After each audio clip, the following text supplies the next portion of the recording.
પણ સત્યકામ કે અનુપમા જેવી ઘણી બધી એવી ફિલ્મો છે જે શરૂઆતના ગાળામાં એમણે કરી. એમને ઉર્દુ શાયરીઓનો ખૂબ શોખ. અત્યારે પણ જૈફ હોય એ પોતે ઇન્સ્ટાગ્રામની અંદર શાયરીઓના પઠનના વિડીયો મૂકતા અને દિલીપ કુમાર કે એવા કોઈ લોકોની સાથે મળે તો અડધી પોણી કલાક સુધી ઉર્દુમાં વાતો કર્યા કરતા.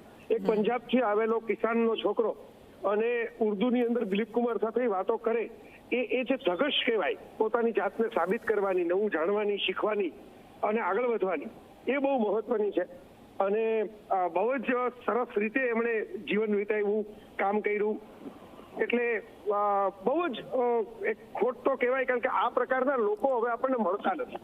આ પ્રકારનો ઓરા ધરાવતા સ્ટાર, આ પ્રકારના એવા અભિનેતા કે જેનું લોકો સાથે તો જોડાણ એક રહે, અનુસંધાન રહે, એક લાગણી રહે, અને એવી વ્યક્તિ કે જે પોતે નવું પણ કરે છેક સુધી. તમે જો જોની ગદ્દાર નામની ફિલ્મ જોઈ હોય તો એ આપણા શ્રીરામ રાઘવને બનાવેલી થ્રિલર ફિલ્મની અંદર ધર્મેન્દ્રએ એક રોલ કરેલો નોસ્ટાલ્જિક.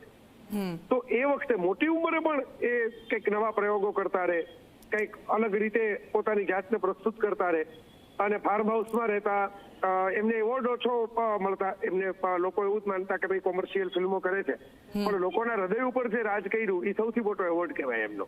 કે આજે પણ એવું બને કે ભાઈ આટલા વર્ષની ઉંમરે ઘણા સમયથી સક્રિય ન હોવા છતાં લોકો આજે એમની તબિયતની પણ ચિંતા કરતા હતા.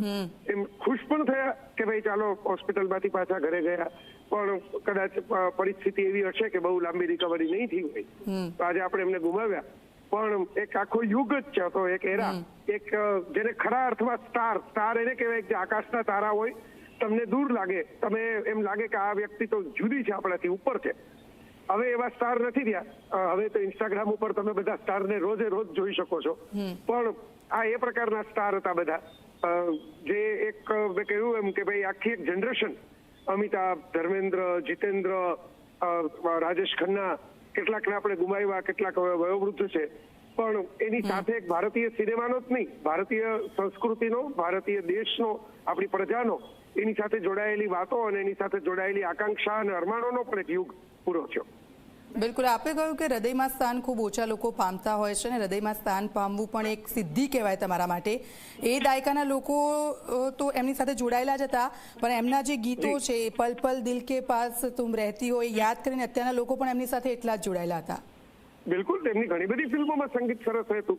એમના ઘણા અભિનેતા અભિનેત્રીઓ સાથેના વ્યક્તિગત સંબંધ પણ બહુ સારા, પ્રોડ્યુસરો સાથેના સંબંધો સારા. તમે જુઓ, એમને રિપીટ બહુ કરે બધા લોકો. એવું નહીં કે ભાઈ એક વખત લીધા હોય પછી કઈક એવા નખરા કર્યા હોય બીજી વાર કોઈ એમની સાથે કામ ન કરે.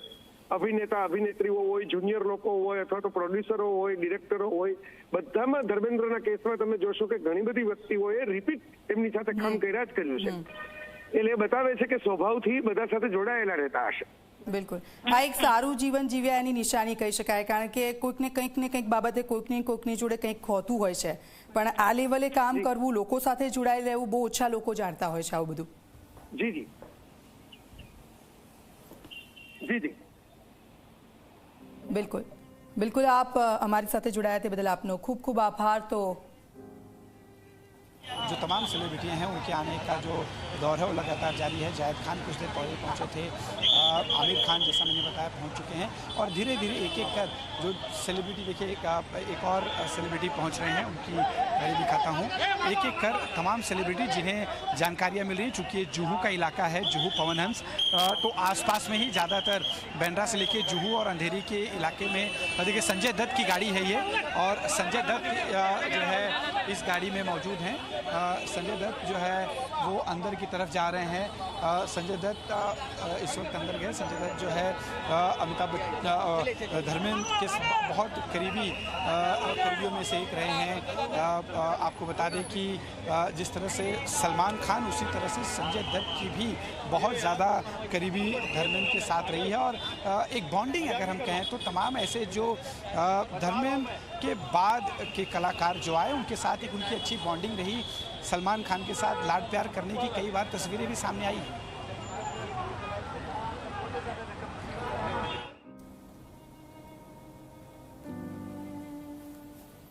તો આપ જુઓ, નાનામાં નાના લોકો સાથે જોડાયેલા હતા, અને એક એવા અભિનેતા કે જેમના નિધનથી બોલિવૂડ જગતમાં તો શોકનું મોજું ફરી વળ્યું છે. સાથે સાથે તેમના સાથી જે કલાકારો હતા તેમના માટે પણ આઘાત, અને તેમના ચાહક વર્ગ બહુ મોટો હતો. એ ચાહક વર્ગ પણ કે જેમાં આઘાતમાં સરી પડ્યા છે. કારણ કે થોડા સમય પહેલાં જે સમાચાર આવ્યા હતા ને ત્યારે તેમના ઘરની બહાર તમે જોયું હોય લોકો બેનરો સાથે ઊભા હતા, પોસ્ટરો સાથે ઊભા હતા, ગેટ વેલ સૂન લખ્યું હતું, અને તેમની તબિયત સારી થતાની સાથે જ તેઓ જ્યારે પરત ફર્યા ત્યારે એક આશાની કિરણ જાગી હતી કે ચલો હવે તે સ્વસ્થ છે. પરંતુ આજે જ્યારે આ સમાચાર સામે આવ્યા, 89 વર્ષની વય ધર્મેન્દ્રએ અંતિમ શ્વાસ લીધા, અને તેની સાથે જ તમામ લોકો શોકમાં ગરકાવ, અને તેમનો જે ચાહક વર્ગ કે તેમને ધર્મેન્દ્રજી ગમતા હતા અને તેઓ એમની ફિલ્મો પાછળ દીવાના હતા, તે લોકો અત્યારે આઘાતમાં સરી પડ્યા છે. વિલે પાર્લેના સ્મશાન ઘાટના દ્રશ્યો મેં આપને બતાવી રહ્યા છે, અને કેટલીક ક્ષણો એવી છે કે જેઓ તેમના જે કલાકારો છે, સાથી કલાકારો, તેમના મિત્રો છે, તેમની સાથે જીવ્યા, અને એ વખતના પણ અમે આપને દ્રશ્યો સાઈડમાં બતાવી રહ્યા છે.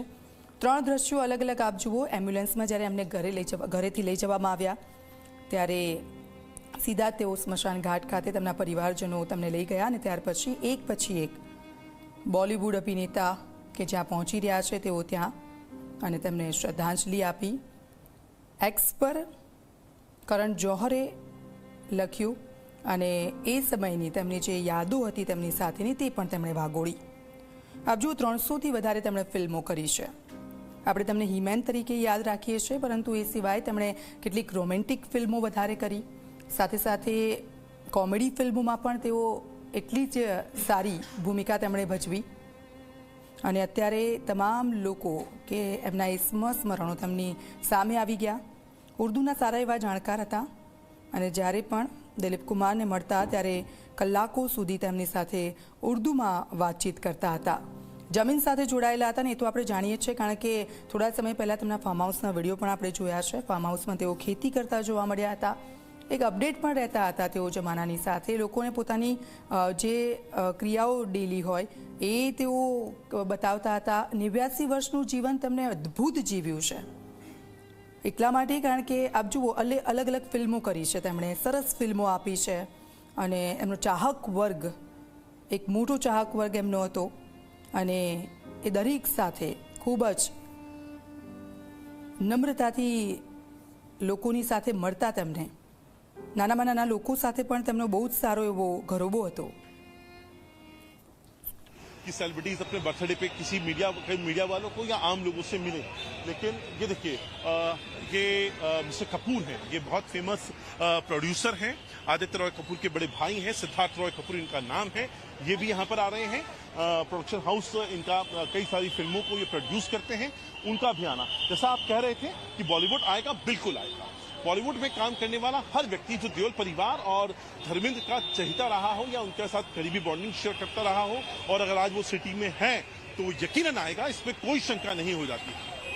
और दूसरा, आप स्वभाव की बात कर रहे थे. धर्मेंद्र, आप उस तरह का स्वभाव नहीं पा पाएंगे. मैं आपको बता रहा हूँ, अभी दिसंबर आने वाला है, इसके फर्स्ट वीक में ही इनका बर्थडे आता है, और उस दौरान इनका लोगों के साथ जो इंटरेक्शन होता है, आम लोगों के साथ आप फेस 1-on-1 इंटरेक्शन होता है, वो बिल्कुल ऐसा लगता ही नहीं है आप किसी सेलिब्रिटी से मिल रहे हो.